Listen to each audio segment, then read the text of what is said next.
धन्यवाद। बहुत बहुत शुक्रिया सर आपका राजस्थान डेली के लिए, और तमाम माननीय जो मंच पर मौजूद है उनके लिए जोरदार तालियां हो जाए। और साथ ही साथ मैं आपको बता दूं, हमारा आपसे वादा है कि ये चैनल निर्भीक, निष्पक्ष, ना पक्ष ना विपक्ष, सिर्फ लोगों का पक्ष रखेगा। आप सभी का बहुत बहुत शुक्रिया। सेशन को आगे बढ़ाने के लिए मैं मंच पर आमंत्रित करना चाहूंगा आरसी चौधरी जी, प्रवक्ता हैं कांग्रेस के, और साथ ही साथ राजेंद्र सेन जी, सदस्य ओबीसी आयोग, जो हमारे साथ इस विजन 2030 को आगे बढ़ाएंगे। बिल्कुल, ये कार्यक्रम यहाँ से आगे बढ़ेगा और इन सबके बीच हमारे बीच भावना सैनी जी मौजूद हैं, जो मेंबर है समाज कल्याण बोर्ड की। स्वागत है आपका इंडिया डेली के इस मंच पर। और अब कार्यक्रम यहाँ से आगे बढ़ेगा, बात होगी राजस्थान की, राजस्थान के मुद्दों की। मेरे सहयोगी विवेक चांडिल इस कार्यक्रम को आगे बढ़ाने वाले हैं। बहुत बहुत शुक्रिया सोनिका आपका।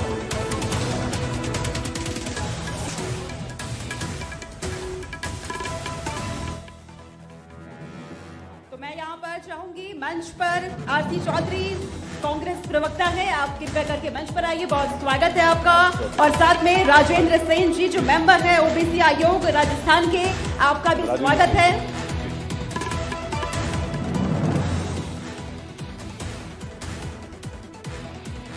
तो इंडिया डेली के साथ साथ राजस्थान डेली पर पहले आप मेहमान, आप दोनों, और आप दोनों से राजस्थान के विकास की बात, विजन 2030 की बात, और मैं चाहूंगा कि आप लोग माइक ले लें, मैं उसमें मदद कर देता हूं आपकी।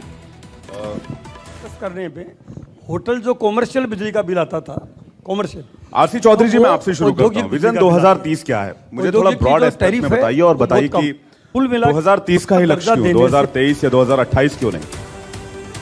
मैं कहना चाहूंगा कि कोई भी प्रोग्रेसिव माइंड जो होता है जी, जिसे कुछ क्रिएटिव हो, कुछ विजन हो, वो एक लंबी दूरी के, छोटी दूरी के, कहीं ना कहीं वो टास्क तैयार करते हैं। निश्चित रूप से तमाम जो राजनीतिक दल हैं वो चुनाव से पूर्व अपना घोषणा पत्र लेके आते हैं, और 5 साल के लिए वो उनका घोषणा पत्र होता है, और उन मुद्दों को लेकर जनता के बीच में जाते एक एप्लीकेशन लगानी है।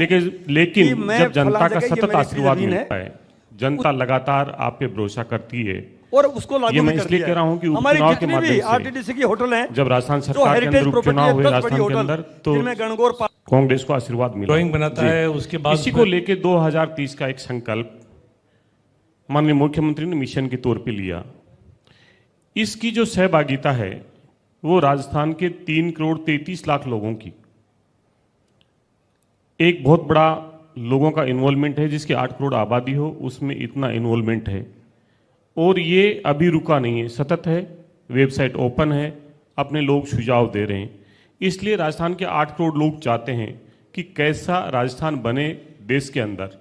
हर कोई अपने राज्य को देश के अंदर अग्रणी बनाना चाहता है, उसकी कोई भी विचारधारा हो, किसी भी राजनीतिक दल से जुड़ा हो, लेकिन ये विजन माननीय मुख्यमंत्री अशोक गहलोत जी ने और कांग्रेस ने जो रखा है, उसके अंदर राजस्थान की जो लोगों की सहभागिता है, ये निश्चित रूप से उस मिशन को पूरा करेगी।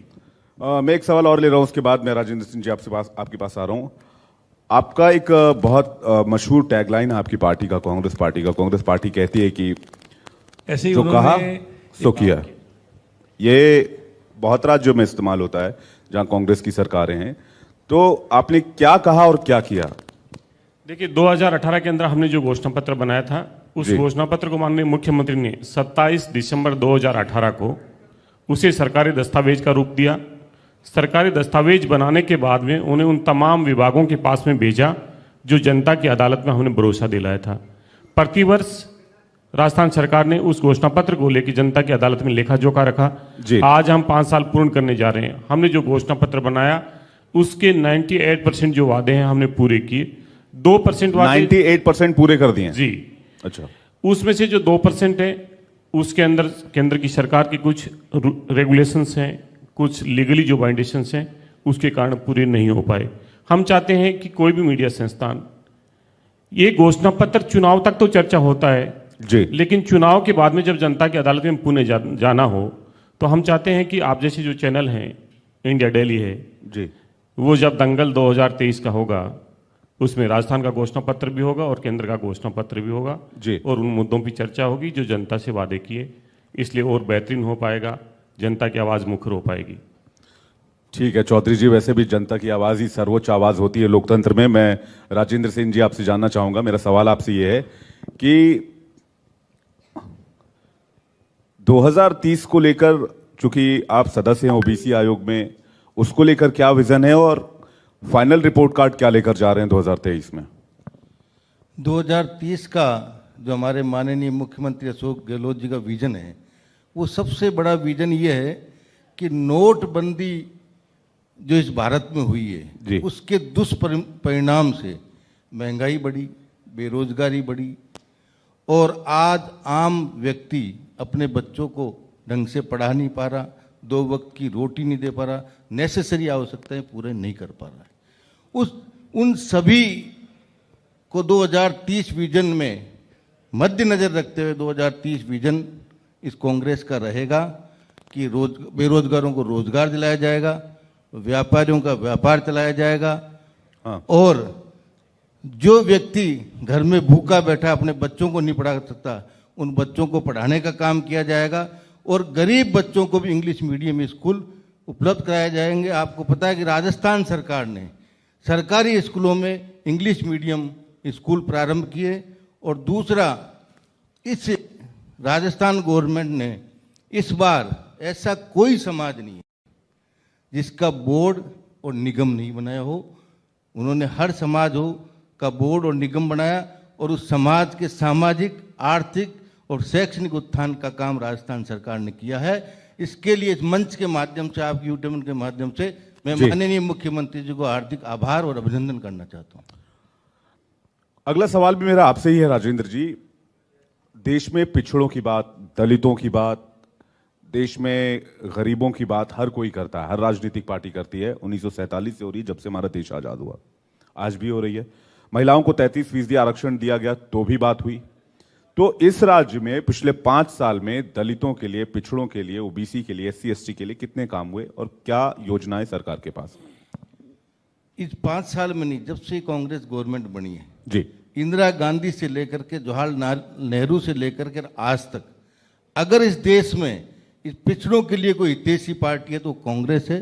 उसने आदिवासियों का ध्यान रखा, उन्होंने पिछड़ों का ध्यान रखा, और उन्होंने इतनी कल्याणकारी योजनाएं इन लोगों के लिए, आप इस सरकार में देख लीजिए, जितने भी पिछड़े समाज थे, चाहे वो नाई समाज हो, चाहे वो धोबी समाज हो, चाहे वो खाती समाज हो, चाहे वो और पिछड़े समाज हो, तेली समाज हो, कीर समाज हो, माड़ी समाज हो, सब समाजों के उत्थान और कल्याण के लिए बोर्ड गठित किया है, और उस बोर्ड को बजट देंगे, और वो बोर्ड उस समाज को उत्थान के लिए शैक्षणिक और सामाजिक और उत्थान करेंगे, राजनीतिक उत्थान करेंगे, उनमें चेयरमैन बनेंगे, उनको राज्य मंत्री का दर्जा दिया जाएगा। ये मिशन 30 कांग्रेस का रहेगा। और दूसरी बात मैं एक ये कहना चाहता हूँ आपको कि हमारी जो विपक्षी पार्टी है जी, हमारे प्रधानमंत्री जी भी ओबीसी वर्ग से आते हैं, वो कहते हैं मैं ओबीसी वर्ग का हूँ, लेकिन उन्होंने एक भी कल्याणकारी योजना आज तक ओबीसी वर्ग के लिए, पिछड़े वर्ग के लिए नहीं बनाई। मैं दावे से कह सकता हूं, एक भी अगर उन्होंने बनाई हो तो मुझे बता दे। और दूसरी बात यह है कि ओबीसी वर्ग जो 56% इस राजस्थान में निवास करता है जी, उसके विकास और उत्थान के लिए अगर कभी पार्टी में काम हुआ तो इन 5 सालों में जो काम हुआ, जो आज तक नहीं हुआ। आपने देखा होगा, हर समाज का बोर्ड बना, हर समाज को आगे बढ़ाने का काम किया। ये विजन माननीय अशोक गहलोत जी का रहा। तो राजेंद्र जी, कहीं ऐसा तो नहीं कि 56% है इसलिए आप कह रहे हैं कि अब राज्य मंत्री का भी दर्जा देंगे और बाकी चीजें भी करेंगे? नहीं, ऐसा कुछ नहीं है। 56% तो पहले भी थे, अच्छा। आज से पहले भी थे जी, और आज से पहले भी सरकारें बनी हैं। ये विजन सिर्फ गरीब पिछड़ों को उत्थान का विजन है। जी, ठीक है। मैं सर आपसे सवाल लेना चाहूंगा। मेरा सवाल यह है कि राजस्थान में रवायत रही है, जितने भी मित्र यहाँ पर मेरे बैठे हुए हैं ये मुझसे इत्तेफाक रखेंगे मेरी बात से, कि हर 5 साल में सत्ता बदलती। आपके पहले बीजेपी थी, उसके बाद आप आए, और अब फिर से ये कयास लगाए जा रहे हैं कि इस बार बीजेपी आएगी। तो आप लोग इस बार, मैं सर आपसे सवाल जानना चाह रहा हूं, आरसी चौधरी जी, आप इस बार ये मानकर चल रहे हैं कि सत्ता परिवर्तन होगा, ये मान के चल रहे हैं कि आप लोग इस बार पिछली बार से ज्यादा बहुमत से आएंगे, और उसके रीजन क्या है? आपने सही कहा कि राजस्थान में जो रिवायत बदलने का एक दौर चला, जो आपने जिक्र किया, इससे पहले भाजपा, उससे पहले कांग्रेस, उससे पहले पुनः भाजपा। लेकिन आप जानते हैं कि कोई भी जो सरकार होती है, सरकार के खिलाफ में जनता का जो मैंडेट है या एंटी इनकम्बेंसी है, उसका कैसे पता चलता है। 2018 से पहले राजस्थान के अंदर जब भारतीय जनता पार्टी की सरकार थी तो 2 लोकसभा के चुनाव हुए, 1 विधानसभा का चुनाव हुआ। दोनों पे भारतीय जनता पार्टी को करारी शिकस्त मिली। 163 भारतीय जनता पार्टी के विधायक थे, 200 में से 25 सांसद थे। इसलिए जनता का जो आक्रोश है वो मत की पेटी से निकलता है। और राज्य के अंदर कांग्रेस पार्टी को जब उपचुनाव हुए, उस उपचुनाव के अंदर 73 विधायकों के साथ भारतीय जनता पार्टी को सशक्त भूमिका निभाने की जनता ने जनादेश दिया। वो भारतीय जनता पार्टी 4.5 साल तक जनता की अदालत से नदारद रही। वैश्विक महामारी का दौर रहा, लंपी जैसी बीमारी रही। जब उपचुनाव हुए तो वो भारतीय जनता पार्टी नंबर 3 और नंबर 4 पे चली जाती है और एक रीजनल पार्टी है वो उसका स्थान ले लेती है। तो हर कोई राजनीतिक दल अपने दावे करता है, लेकिन हमारे दावों के पीछे जनता का जो आशीर्वाद है वो ये बता रहा है कि अब राजस्थान के अंदर रिवायत नहीं, रिवाज बदलेगा और पुनः कांग्रेस की सरकार बनेगी। और वो सरकार इसलिए बनेगी कि जनता को, राजस्थान की 8 करोड़ जनता पूरे देश के अंदर जनता के मुद्दों पे चर्चा करने के लिए एक नैरेटिव पेश कर रही है। देश के अंदर राहुल गांधी जी की जो भारत जोड़ो यात्रा रही, वो पदयात्रा थी, मन की बात नहीं थी, उसमें जन की बात सुनाई, जनता के मुद्दों पर चर्चा हुई। 12 राज्यों में अलग अलग जगह प्रेस वार्ता की और जनता के जो मुद्दे निकल के आए जी, वो डिस्कोर्स पूरे नेशन के अंदर तैयार करने का काम कांग्रेस पार्टी ने किया। इसलिए राजस्थान एक भाईचारे की, प्रेम की, सौहार्द की जगह है। यहाँ पे नफरत का कोई स्थान नहीं है, गंगा जमुनी तहजीब है। इसलिए नफरत और विभाजन की जो राजनीति भारतीय जनता पार्टी कर रही है, आप और हम सब ने देखा कि संसद के अंदर एक सांसद महोदय ने दूसरे ही चुने हुए जनप्रतिनिधि सांसद जो थे, उन्होंने किस प्रकार से जो असंसदीय भाषा का प्रयोग किया। मैं उन भाषा का प्रयोग यहाँ पे नहीं कर सकता। उन्हें यहाँ पे प्रभारी बना के भेजा जाता है। राजस्थान को विभाजन करने का जो प्रयास किया जाता है वो राजस्थान की जनता बर्दाश्त नहीं कर सकती। इसलिए अब की बार रिवायत नहीं, रिवाज बदलेगा और पुनः 2023 के अंदर कांग्रेस की सरकार बनेगी। जी, आप कह रहे हैं कि अब की बार रिवायत नहीं, रिवाज बदलेगा और अब पूर्ण बहुमत की सरकार आएगी। हर पार्टी इंटरनल सर्वे कराती है, आप लोगों ने भी कराया होगा। आप विजन 2030 लेकर चल रहे हैं। 2023 में कितनी सीटें एंटिसिपेट कर रहे हैं आप लोग? माननीय जो मुख्यमंत्री जी हैं, उन्होंने संकल्प रखा 156 का। उन्होंने कहा 156 प्लस। वो क्यों रखा? क्योंकि जब वो पार्टी के प्रदेश अध्यक्ष थे 98 से पहले जी, तो कांग्रेस पार्टी 153 सीट्स के साथ में आई थी, फिर 3 हमने बाई इलेक्शंस में जीती। तो 156 का जो टारगेट है वो माननीय मुख्यमंत्री जी के रहते हुए बना। तो उनका संकल्प 156 प्लस है, लेकिन कांग्रेस पार्टी 163 प्लस करती है। क्योंकि मैं एक पार्टी का स्पोक्समैन हूं, कांग्रेस पार्टी का ये संकल्प इसलिए है कि भारतीय जनता पार्टी ने 163 सीट लेके आई है राजस्थान के अंदर जी। हम उसके जो अचीवमेंट है उसको ब्रेक करेंगे और इसलिए करेंगे कि कांग्रेस का जो कार्यकर्ता है, जो हर बूथ पे, अभी माननीय डोटासरा जी और रंधावा जी ने प्रदेश के हर बूथ से, जो बूथ का हमारा इकाई का अध्यक्ष है वो आया, जिसे हमारे राष्ट्रीय अध्यक्ष खड़गे साहब ने और पूर्व जो हमारे राष्ट्रीय अध्यक्ष रहे राहुल गांधी जी ने संबोधित किया। कांग्रेस का कार्यकर्ता आज हर घर में जाके दस्तक दे सकता है, क्योंकि उस घर के हर व्यक्ति को राजस्थान की सरकार की योजना से कहीं ना कहीं हमने लाभान्वित किया। राजस्थान के अंदर सबसे बड़ी जो दिक्कत थी स्वास्थ्य को लेकर थी। अगर किसी ग्रामीण पृष्ठभूमि के व्यक्ति को अगर जयपुर रेफर कर दिया जाता तो उसके मन में कहीं ये संकल्प रहता था कि कहीं मेरे आभूषण बिक जाएंगे, जमीन बिक जाएगी। जो रिश्तेदार थे वो ये कहते थे कि अपन इतना पैसा ना खर्च करें, क्योंकि पीछे जो बच्चे हैं वो कैसे सर्वाइवल करेंगे। अगर इससे मुक्ति कोई देश के अंदर देने वाला अगर कोई काम किया है तो कांग्रेस की सरकार ने किया। जो 25 लाख का जो बीमा दिया है वो देश के अंदर किसी भी राज्य में नहीं, और यहाँ पे जितने हमारे बीमित जो लोग हैं वो भी किसी देश के अन्य राज्य में नहीं, और ना ही मुझे लगता है ये दुनिया के किसी देश के अंदर ऐसी एक योजना होगी। जी राजेंद्र जी, चूंकि आपने जैसा जिक्र किया और मेरी जानकारी में भी है कि इस राज्य में 56% लगभग ओबीसी आबादी है, तो ओबीसी आबादी का क्या आप लोगों को इतना सपोर्ट है कि आप टारगेट 156 अचीव कर पाएं और विजन 2030 को साकार कर पाएं? 100% 56% ओबीसी और मिशन 156 जो माननीय मुख्यमंत्री जी का है जी। वो 56% आबादी एकजुट होकर के, मिलकर के और विकास कार्यों को देखते हुए पूरी जनता जी उनको वोट देगी और मिशन 156 माननीय मुख्यमंत्री जी का पूरा होगा। मैं दावे के साथ आपको कह सकता हूं सरकार रिपीट होगी और 156 से ज्यादा सीटें कांग्रेस की इस राजस्थान में आएगी। आपने देखा होगा जो विपक्ष हमारे साथ है जी, अभी इन्होंने महिला बिल पेश किया, महिला आरक्षण बिल, महिला आरक्षण बिल पेश किया। उस महिला आरक्षण बिल अभी की तत्काल जो जनसंख्या उसके आधार पर भी अभी भी लागू कर सकते थे, बहुमत है उनके पास, लेकिन उन्होंने नहीं किया क्योंकि उनकी कथनी और करनी में फर्क है। दूसरी बात, उन्होंने महिला आरक्षण में भी ओबीसी के प्रधानमंत्री होते हुए प्रधानमंत्री जी ने ओबीसी की महिलाओं को आरक्षण दिया ही नहीं, जो कि एक बहुत ही असामान्य बात है कि ओबीसी का प्रधानमंत्री होते हुए जब वो खुले मंच से कहते हैं कि मैं ओबीसी का प्रधानमंत्री हूं और जहां ओबीसी के वोट लेने की बात होती है तो लंबे लंबे भाषण वो देते हैं आकर के राजस्थान में कि ओबीसी के लोगों आप मुझे वोट दो। आपने देखा 2018 में राहुल गांधी जी ने एक अधिवेशन किया था दिल्ली में तालकटोरा स्टेडियम। राहुल गांधी जी ने उसमें पूरे देश ओबीसी के लोग वहां पहुंचे थे। राहुल गांधी जी ने कहा था कि ओबीसी के लोगों आप एक हो जाओ, सत्ता की चाबी मैं तुम्हें दूंगा। 2018 का जब चुनाव हुआ जी, तो राजस्थान में ओबीसी के लोग आए और गांव-गांव ढाणी ढाणी जाकर के राजस्थान में कांग्रेस की सरकार बनाई और राहुल गांधी जी ने ओबीसी के वादे को निभाया और हमारे ही वर्ग के माननीय मुख्यमंत्री अशोक गहलोत जी को मुख्यमंत्री बनाया। वो आदमी होता जो कहते हैं वो करते हो कांग्रेस है। ये लोग कहते कुछ है करते कुछ है, फर्क है। आपने कहा कि जो कहा सो किया।